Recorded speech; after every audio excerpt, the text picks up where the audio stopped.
Ecclesiastes chapter 2. I said to myself, "Come now, I will test myself with pleasure in enjoying good things." But this too was pointless. Of laughter I said, "This is stupid," and of pleasure, "What's the use of it?" I searched my mind for how to gratify my body with wine, and, with my mind still guiding me with wisdom, how to pursue foolishness. My object was to find out what was the best thing for people to do during the short time they have under heaven to live. I worked on a grand scale. I built myself palaces, planted myself vineyards, and made myself gardens and parks. In them I planted all kinds of fruit trees.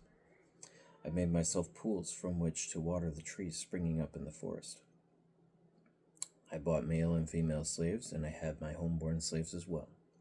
I also had growing herds of cattle and flocks of sheep, more than anyone before me in Jerusalem.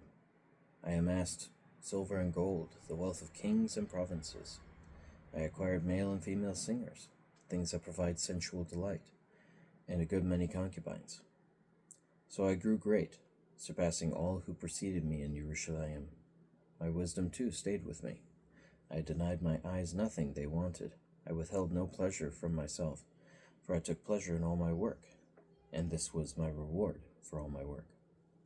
Then I looked at all that my hands had accomplished, and at the work I had toiled at, and I saw that it was all meaningless and feeding on wind, and that there was nothing to be gained under the sun. So I decided to look more carefully at wisdom, stupidity, and foolishness. For what can the man who succeeds the king do except what has already been done? I saw that wisdom is more useful than foolishness, just as light is more useful than darkness. The wise man has eyes in his head, but the fool walks in darkness.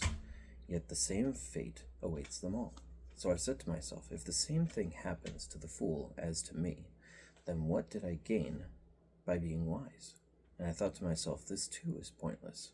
For the wise man, like the fool, will not be long remembered, inasmuch as in the times to come, everything will long ago have been forgotten. The wise man, no less than the fool, must die.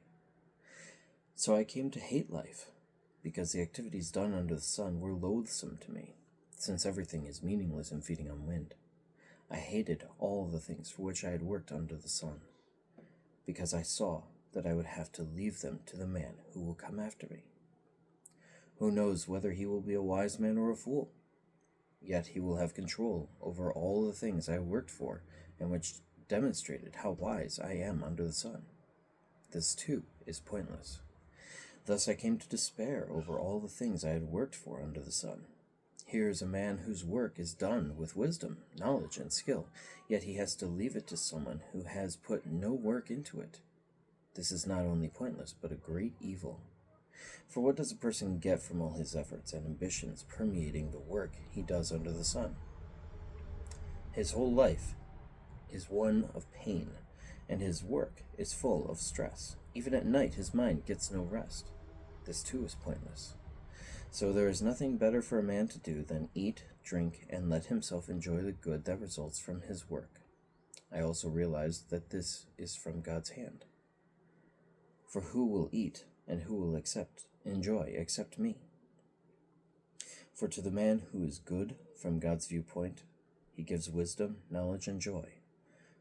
But to the sinner, he gives the task of collecting and accumulating things to leave to him who is good from God's viewpoint.